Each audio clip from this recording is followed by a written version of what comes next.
अस्सलामुअलैकुम। तो इस वीडियो में हम डिस्कस करने वाले हैं अल्कोहल के रिएक्शंस को, कि अल्कोहल किस तरह के रिएक्शंस करते हैं, एज अ प्रोडक्ट क्या चीज़ बनती है।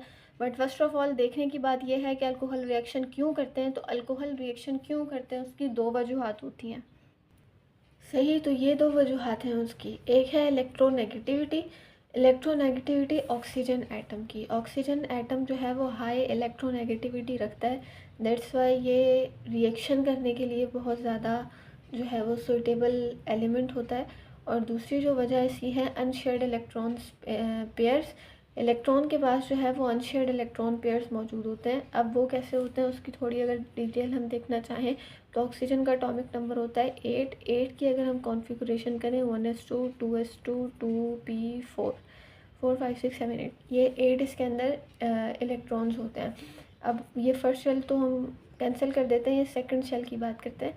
यहाँ पर 2 इलेक्ट्रॉन्स इसके पास मौजूद है और यहाँ पर इसके पास 4 इलेक्ट्रॉन्स मौजूद है। 2 के अंदर 3 सब शेल्स होते हैं, px py और pz।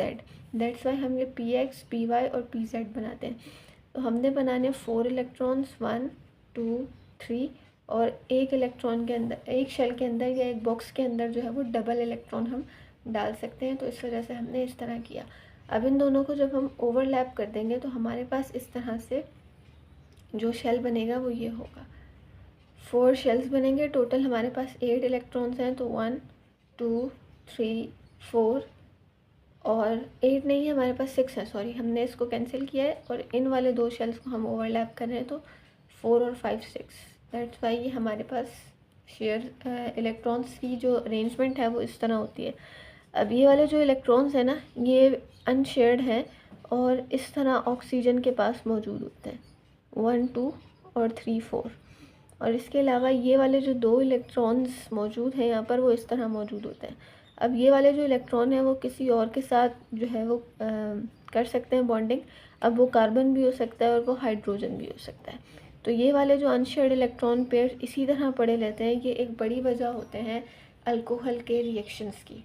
ठीक है, अब ये अनशेयर्ड इलेक्ट्रॉन पेयर्स जो होते हैं एक बड़ी वजह तो ये होते हैं और दूसरी इलेक्ट्रोनेगेटिविटी होती है। इलेक्ट्रोनेगेटिविटी को भी अगर हम डिस्कस करना चाहें तो हमारे पास जो ऑक्सीजन होता है यानी कि हाइड्रोक्सिल ग्रुप वो OH होता है, यानी कि ऑक्सीजन और हाइड्रोजन, और इधर जो है वो कार्बन होता है।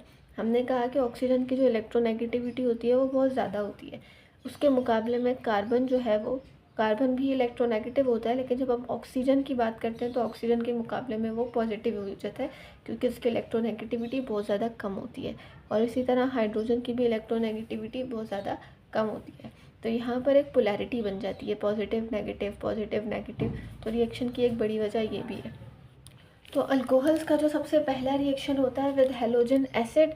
हेलोजन एसिड्स के साथ पहला रिएक्शन इन्होंने दिखाया हुआ है। अब हेलोजन एसिड्स क्या होते हैं? हेलोजन जो है, हेलोजन एसिड को हम HX करके शो करते हैं। ठीक है, अब हेलोजन्स का मतलब हमें पता है कि हमने कहा था क्लोरीन फ्लोरीन ब्रोमीन आयोडीन जो है ये सब हेलोजन्स होता है और इनको हम X से शो करते हैं। और एसिड का मतलब है कि उसके अंदर जो हेलोजन्स हैं उनकी बॉन्डिंग होनी चाहिए हाइड्रोजन के साथ। ठीक है, अब वो हाइड्रोजन क्लोराइड भी हो सकते हैं, वो हाइड्रोजन फ्लोराइड भी हो सकते हैं, वो हाइड्रोजन आयोडाइड भी हो सकते हैं, वो कोई भी हेलोजन एसिड हो सकता है। ठीक है, तो अब हम उसके रिएक्शन को देख लेते हैं। हमने यहाँ पर लिया है ethyl alcohol, ethyl alcohol like this C2H5 and OH। ठीक है, ये है इथाइल अल्कोहल क्योंकि इसके अंदर OH आ गया। इस इथाइल अल्कोहल का रिएक्शन हमने करवाना है हाइड्रोक्लोरिक एसिड के साथ। ये H है और ये हेलोजन है, तो ये हेलोजन एसिड बन रहा है in the presence of a catalyst that is zinc chloride. ठीक है, तो होगा क्या कि ये वाला जो OH है ये इसकी जगह पे आ जाएगा और ये वाला जो Cl है ये इस OH की जगह पे चला जाएगा। ठीक है, और होगा क्या एज अ रिज़ल्ट C2H5 और ये वाला जो Cl था इधर आ गया तो ये इथाइल क्लोराइड बन जाएगा और ये OH इधर आ गया था तो H पहले से ही मौजूद है, H यहाँ पर पहले से ही मौजूद है और एक OH जब यहाँ पर आएगा तो ये ऐसे बन जाएगा H और OH, ये 2 H हो गए, एक हो गया तो ये H2O बन गया। राइट, अब हम आगे चलते हैं। बल्कि यहाँ पर हमने एक और पॉइंट डिस्कस करना है दैट इज़ ल्यूकस रिएजेंट। कि ल्यूकस रिएजेंट क्या होता है? Lucas reagent. ठीक है, ल्यूकस रिएजेंट हमारे पास, हमने इस रिएक्शन के अंदर हाइड्रोक्लोरिक एसिड को और इस जिंक क्लोराइड को यूज़ किया है। इन दोनों का मिक्सचर जब हम यूज़ करते हैं तो उसको हम कहते हैं ल्यूकस रिएजेंट। और ल्यूकस रिएजेंट करता क्या है, प्राइमरी अल्कोहल, सेकेंडरी अल्कोहल और टर्शरी अल्कोहल के अंदर डिफरेंस करके बताता है कि हमारे पास जो अल्कोहल मौजूद है वो प्राइमरी है, सेकेंडरी है या टर्शरी है। अब ये तीनों क्या होते हैं ये हम इससे पहली वाली वीडियो में देख चुके हैं, जिसमें हमने अल्कोहल का इंट्रोडक्शन और उसकी प्रिपरेशन की थी। अब हम अपने नेक्स्ट रिएक्शन की तरफ चलते हैं, that is with SOCl2 and PX3। SOCl2 is thionyl fluoride and PX3 is phosphorus trihalide. अब इनके रिएक्शन के अंदर होगा क्या, हमारे पास एक मौजूद है इथाइल अल्कोहल। इस इथाइल अल्कोहल का रिएक्शन हमने करवाया है थायोनाइल, ये जो सल्फ़र और ऑक्सीजन आ जाता है तो इस ग्रुप को हम कहते हैं थायोनाइल, और ये क्लोरीन है तो ये है क्लोराइड। अब इसके रिएक्शन के अंदर हमारे पास क्या होगा कि ये जो C2H5 है ये है ईथ ग्रुप ना, तो यहाँ पर 2 क्लोराइड है, 2 में से एक क्लोरीन इधर चला जाएगा तो हमारे पास ये चीज़ बन जाएगी C2H5Cl। अब हमारे पास क्या क्या बचता है, यहाँ से ये OH बचा हुआ है, यहाँ से ये S बचा हुआ है, यहाँ से ये O बचा हुआ है और एक क्लोरीन उधर गया था, दैट्स वाई एक क्लोरीन भी बचा हुआ है। ठीक है, तो अब यहाँ पर हम क्या कर सकते हैं, यहाँ पर हम सल्फ़र डाइऑक्साइड गैस बनाते हैं इसको यूज़ करते हुए और इसको यूज़ करते हुए। ये ऑक्सीजन, सल्फ़र और ऑक्सीजन, ये 3 चीज़ें यूज़ होंगी तो ये सल्फ़र डाइऑक्साइड गैस बनेगी, और यहाँ पर एक हाइड्रोजन बचा हुआ है, यहाँ पर एक क्लोरीन बचा हुआ है, तो ये हाइड्रोक्लोरिक एसिड बन जाएगा एज ए साइड प्रोडक्ट। ठीक है, तो ये है थायोनाइल क्लोराइड के साथ रिएक्शन। और इसके बाद नेक्स्ट पर हम चलते हैं तो हमारे पास एक और रिएक्शन आता है फॉस्फोरस ट्राईहैलाइड के साथ। ठीक है, ये है हमारा इथाइल अल्कोहल, इसका रिएक्शन हमने करवाया फॉस्फोरस ट्राईहैलाइड के साथ इन the presence of a catalyst called pyridine. अब होगा क्या, यहाँ पर हमने क्लोरीन लिया है, दैट्स वाई हम यहाँ पर X के बजाय क्लोरीन लिखेंगे। X का मतलब होता है कि आप कोई भी हेलोजन ले लो, लेकिन जब आपने रिज़ल्ट में क्लोरीन बनाया है तो ज़रूरी है कि आप कोई भी नहीं लो, आप क्लोरीन लो। ठीक है, तो हमने यहाँ पर फॉस्फोरस ट्राईक्लोराइड लिया है, तो जब हमने यहाँ पर क्लोरीन के 3 मॉलिक्यूल्स लिए हैं मतलब 3 क्लोरीन यहाँ पर आनी चाहिए। ठीक है, बारी बारी हमने जो इथाइल क्लोराइड बनाना है ना, तो इथाइल क्लोराइड होता है C2H5 और फिर Cl, तो ऐसे 3 मॉलिक्यूल्स हमारे पास बनेंगे। दैट्स वाई ज़रूरी है कि हमारे पास इथाइल अल्कोहल जो है वो भी 3 हो। तो जब इथाइल अल्कोहल भी 3 होंगे, क्लोरीन के मॉलिक्यूल्स भी 3 होंगे, तो जो इथाइल क्लोराइड बनेगा वो भी 3 मॉलिक्यूल्स बनेंगे उसके भी। ठीक, और इसके बाद यहाँ पर बचेगा क्या, यहाँ से ये OH बचेगा, यहाँ से ये P बचेगा। हमारे पास एज अ कैटलिस्ट यहाँ पर पायरिडीन भी काम कर रहा है, पायरिडीन काम कर रहा है, तो हमारे पास जो साइड प्रोडक्ट बन रहा है ना वो फॉस्फोरस एसिड बन रहा है H3PO3। ठीक है, अब ये किस तरह बना है, यहाँ पर मज़ीद कोई आउटर इसके एनवायरनमेंट के अंदर होंगी चीज़ें, तो ये हमारे पास P, H और O है। ठीक है, अब यहाँ पर हमारे पास पता है हमें कि यहाँ पर हाइड्रोजन और ऑक्सीजन के 3 मॉलिक्यूल्स है ना, हाइड्रोजन ये 3 है ना, ये 3 ऑक्सीजन के साथ भी है, ये 3 हाइड्रोजन के साथ भी है, यानी कि हमारे पास 3 ऑक्सीजन मौजूद है। ठीक है, 3 ऑक्सीजन मौजूद हैं और 3 हाइड्रोजन मौजूद है। जबकि फॉस्फोरस की बात की जाए तो हमारे पास सिर्फ एक फॉस्फोरस है, तो इसकी वजह से हमारे पास जो बन सकता है वो H3, एक फॉस्फोरस और O3 बन सकता है, दैट इज़ फॉस्फोरस एसिड, जो कि हम यहाँ बना चुके हैं। ठीक है, तो ये था हमारा रिएक्शन फॉस्फोरस ट्राईहैलाइड के साथ और थायोनाइल क्लोराइड के साथ। अब हम अपने नेक्स्ट रिएक्शन की तरफ चलते हैं। अब हमारे पास जो थर्ड रिएक्शन है वो है एसिड कैटालाइज्ड डिहाइड्रेशन। एसिड का मतलब एसिड और कैटालाइज्ड का मतलब जो एसिड की मदद से कैटालाइज हो रहा हो, और डिहाइड्रेशन के एक वाटर मॉलिक्यूल या जितने भी वाटर मॉलिक्यूल है वो रिलीज़ हो रहे हो, यानी कि वाटर मॉलिक्यूल बाहर निकल रहे हों उस कंपाउंड के अंदर से, तो उस रिएक्शन को हम कहते हैं डिहाइड्रेशन। ठीक है, तो सबसे पहले हमने यहाँ लिया इथाइल अल्कोहल। इथाइल अल्कोहल जो है उसका रिएक्शन होना चाहिए एसिड की मौजूदगी में, लेकिन एसिड ऐसा हमने रिएक्टेंट यूज़ नहीं किया, हमने कैटालाइज यूज़ किया है, तो हम यहाँ पर इसको एरो के ऊपर लिखेंगे। तो हमने कंसनट्रेटेड H2SO4 यानी कि सल्फ्यूरिक एसिड लिया, उसका रिएक्शन करवा दिया एट 170 डिग्री सेंटीग्रेड। तो उसके बाद हमारे पास इथीन बनेगी और वाटर बनेगा। अब क्वेश्चन ये है कि हम इस रिएक्शन को याद कैसे रखेंगे। हमारे पास ये है इथाइल अल्कोहल और हमारा जो रिएक्शन है उसका नाम है एसिड कैटालाइज्ड डिहाइड्रेशन। अब डिहाइड्रेशन का मतलब है एक वाटर मॉलिक्यूल रिलीज़ होना है। तो आप आंखें बंद करके एक वाटर मॉलिक्यूल को रिलीज़ करते हैं, ठीक है। एक वाटर मॉलिक्यूल यहाँ से हमने पहले रिलीज़ कर दिया, बाहर निकाल दिया। अब ये वाटर मॉलिक्यूल इसी के अंदर से निकला होगा ना। इसी के अंदर का मतलब क्या है कि यहाँ से आपने OH बाहर निकाल दिया और यहाँ से आपने इस H के अंदर से एक हाइड्रोजन बाहर निकाल दिया। ये दो हमारे पास फिर वाटर बन जाएंगे, ठीक है। अब यहाँ पे बचा क्या, यहाँ पे बचा है 2 हाइड्रोजन और 2 कार्बन और 4 हाइड्रोजन। अब इसका हम कर क्या सकते हैं कि हमारे पास 2 कार्बन है, इसी से काम चलाना है हमने, और हमारे पास 4 हाइड्रोजन है। तो जाहिर सी बात है 2 हाइड्रोजन इधर आएंगे, 2 हाइड्रोजन इधर आएंगे, कोई और है नहीं, इस वजह से कार्बन की डबल बॉन्डिंग हो जाएगी, ठीक है। और ये वाला जो वाटर का मॉलिक्यूल था वो ये रहा, ठीक है। तो ये है एसिड कैटालाइज्ड डिहाइड्रेशन। अब नेक्स्ट के ऊपर हम चलते हैं, that is cleavage of 1,2 diol. अब 1,2 डायोल्स का क्या मतलब होता है ये देख लेते हैं। तो सबसे पहले हमारे पास जो ओल वर्ड होता है ना, ओल, ये शो करता है अल्कोहल को, अल्कोहल को शो करता है, मतलब कि OH ग्रुप को शो करता है। अगर हमने कहा डायोल तो उसका मतलब है उसके अंदर 2 H ग्रुप आने चाहिए, ठीक है। अब हमें पता है कि एक कार्बन जो है ना वो 4 वैलेंसी या 4 बॉन्ड जो है वो बना सकता है। तो अब हमारा जो कंपाउंड है उसका नाम है 1,2 डायोल। 1,2 डायोल या 1,2 डायोल का क्या मतलब होता है कि पहले कार्बन पे OH मौजूद हो और दूसरे कार्बन पे OH मौजूद हो, तो इसका नाम बनेगा 1,2 और फिर डायोल यानी कि 2 ओल है।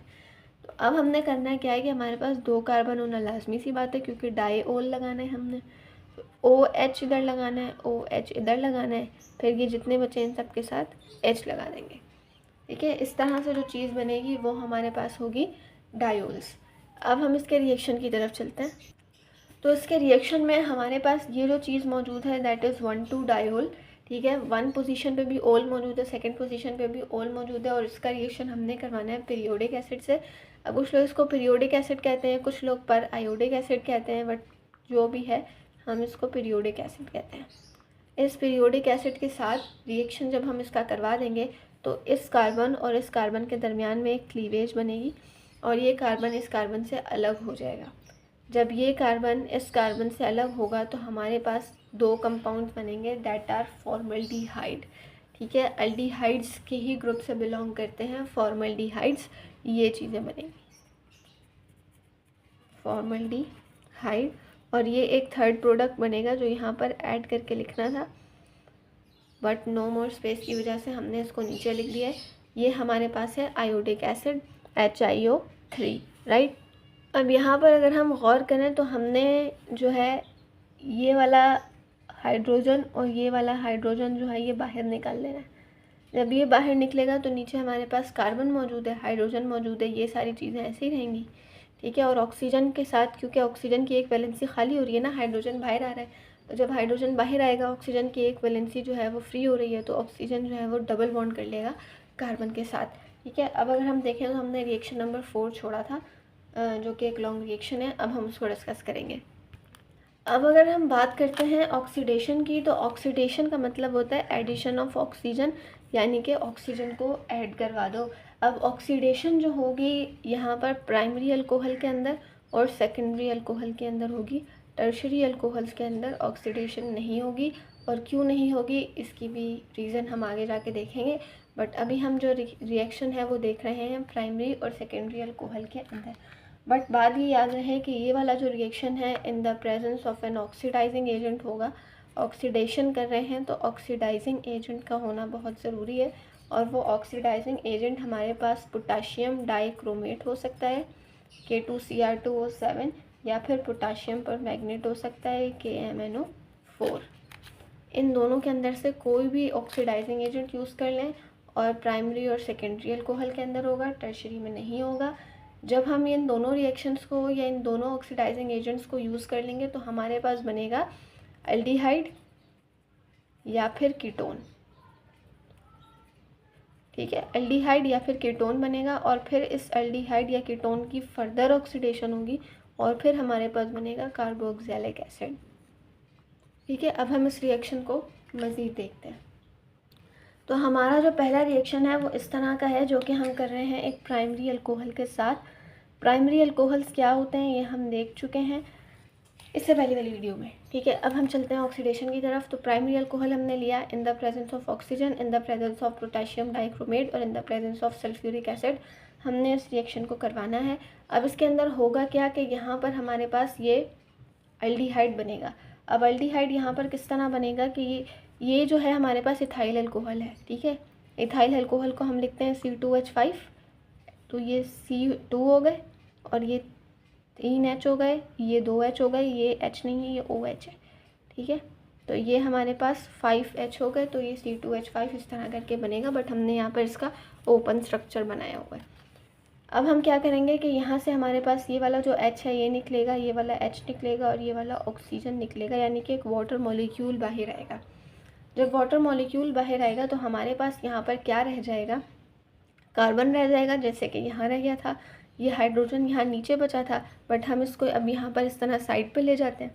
ठीक है, और एक CH3 मौजूद है जो कि अभी इस तरह है। ठीक है, इस साइड पर है मतलब, तो ये यहाँ पर भी इस साइड पर रहेगा। अब ऑक्सीजन जो है ना वो 2 बॉन्ड्स बना सकता है। ठीक है, हम पहले देख चुके हैं, और 2 इसके पास लोन पेयर होते हैं। तो ऑक्सीजन जब 2 बॉन्ड बना सकता है तो इसने एक बॉन्ड बनाया हुआ था इस हाइड्रोजन के साथ और एक बॉन्ड इसका बना हुआ है इस कार्बन के साथ। बट जब हाइड्रोजन इसको छोड़ के निकल रहा है, मतलब ऑक्सीजन की एक और वैलेंसी खाली हो रही है और कार्बन भी जो है खाली हो रहा है। ठीक है, क्योंकि कार्बन के साथ भी मौजूद ये जो H है ये भी इसको छोड़ के निकल रहा है। तो एक वैलेंसी फ्री हो रही है कार्बन की, एक वैलेंसी फ्री हो रही है ऑक्सीजन की, तो ये दोनों आपस में डबल बॉन्ड कर लेंगे। ठीक है, दैट्स वाई हमारे पास इस तरह से एक एल्डिहाइड बन जाएगा।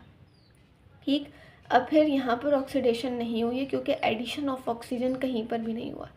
अब दोबारा हम इसका रिएक्शन करवाएंगे इन द प्रेजेंस ऑफ ऑक्सीजन और वही सारी सेम कंडीशंस, तो उसके अंदर एक ऑक्सीजन ऐड हो जाएगा यहाँ पर आकर। ठीक है, CH3 वैसा ही है, C वैसा ही है, O वैसा ही है, OH वैसा ही है। तो ये हमारे पास एक कार्बोक्सिलिक एसिड है, that is called acetic acid. ठीक है, एसेटिक एसिड का फॉर्मूला हम सब जानते हैं, CH3COOH। तो ये CH3COOH ही तो है, तो ये हमारे पास एसेटिक एसिड है, राइट। अब जो सेकंड रिएक्शन है ना वो हमारे पास कुछ इस तरह से नज़र आता है। अब इस सेकंड रिएक्शन के अंदर हमने एक लिया है सेकेंडरी अल्कोहल। सेकेंडरी अल्कोहल ये 2 रेडिकल्स इसके अंदर मौजूद हैं। अब सेकेंडरी अल्कोहल का रिएक्शन हमने सेम उसी कंडीशन के अंदर जो हमने ऊपर ली थी, पोटाशियम डाइक्रोमेट और सल्फ्यूरिक एसिड जो हमने लिया था, वही सेम कंडीशन सारी हैं और हमने ये काम करना है। अब इसके अंदर हो गया क्या, वही सेम बात कि यहाँ से ये वाला H बाहर आएगा, यहाँ से ये वाला H बाहर आएगा और ये O इस तरह से बाहर निकल जाएंगे तीनों मिलके, तो ये H2O यानी कि वाटर मॉलिक्यूल निकल आएगा। ये वाला CH3, ये वाला कार्बन, ये वाला CH3 same as it is यहाँ मौजूद है। ठीक है, लेकिन कार्बन को एक हाइड्रोजन छोड़ के निकला, ऑक्सीजन को एक हाइड्रोजन छोड़ के निकला। वही सेम बात पहले वाली के कार्बन और हाइड्रोजन दोनों की एक वैलेंसी फ्री हो रही है, दैट्स वाई ये दोनों आपस में डबल बॉन्ड बना लेंगे। ठीक है, जब डबल बॉन्ड क्यों बनाएंगे, क्योंकि पहला बॉन्ड तो कार्बन और ऑक्सीजन का पहले से बना हुआ है, सॉरी हाइड्रोजन नहीं है, ये ऑक्सीजन है। ठीक है, पहला बॉन्ड कार्बन ऑक्सीजन का बना हुआ है ऑलरेडी, बट एक हाइड्रोजन जब इसको छोड़ेगा, एक हाइड्रोजन जब इसको छोड़ेगा तो एक एक वैलेंसी और फ्री हो जाएगी, तो ये दोनों एक और बॉन्ड बना लेंगे। ठीक है, तो फिर हमारे पास ये बन जाएगा कीटोन। जब ये हमारे पास कीटोन बनेगा तो फर्दर इसकी ऑक्सीडेशन करा देंगे इन द प्रेजेंस ऑफ ऑक्सीजन और पोटाशियम डाइक्रोमेट और हाइड्रोजन बोल रही हूँ, सल्फ्यूरिक एसिड की मौजूदगी में। तो हमारे पास क्या बनेगा, हमारे पास एक अल्कोहल बनेगा। ठीक है, कार्बोक्सिलिक एसिड बनेगा, CaOH इसके अंदर आ रहा है, तो ये एक कार्बोक्सिलिक एसिड है। ठीक है। और उसके साथ साथ क्या क्या बनेगा, अब कार्बोक्सिलिक एसिड, ये CH3, ये C ऐसे ही रहेगा, ये वाला जो CH3 ग्रुप है ना, इसके अंदर से बाहर आ जाएगा CH2, एक हाइड्रोजन जो है वो यहीं पे मौजूद रहेगा। फिर ये वाला जो ऑक्सीजन है ये इस हाइड्रोजन के साथ ऐड हो जाएगा। तो एडिशन ऑफ ऑक्सीजन हमें पता है कि ऑक्सीडेशन है, तो जब ये ऑक्सीडेशन इसके अंदर ऐड हो जाएगा तो हमारे पास क्या बनेगा, CH3CO, और फिर यहाँ पर जो OH हमने बनाया वो होगा। अब यहाँ पर हमारे पास CH2 बाहर आया, ठीक है। CH2 का क्या मतलब है, कार्बन और हाइड्रोजन बाहर आए हैं। अब हम ऑक्सीडेशन कराने, यानी कि ऑक्सीजन हमारे पास मौजूद है अच्छी खासी, तो कार्बन जब एक मौजूद है तो इसके साथ 2 ऑक्सीजन को शामिल करके कार्बन डाइऑक्साइड बना लो, और जब हाइड्रोजन 2 मौजूद है तो 1 ऑक्सीजन शामिल करके वाटर बना लो, ठीक है। तो ये रिएक्शन हमारे पास था ऑक्सीडेशन का, जो कि यहाँ पर एंड होते हैं अल्कोहल के रिएक्शंस को। तो मिलते हैं एक नई वीडियो में, अभी के लिए अल्लाह हाफ़िज़।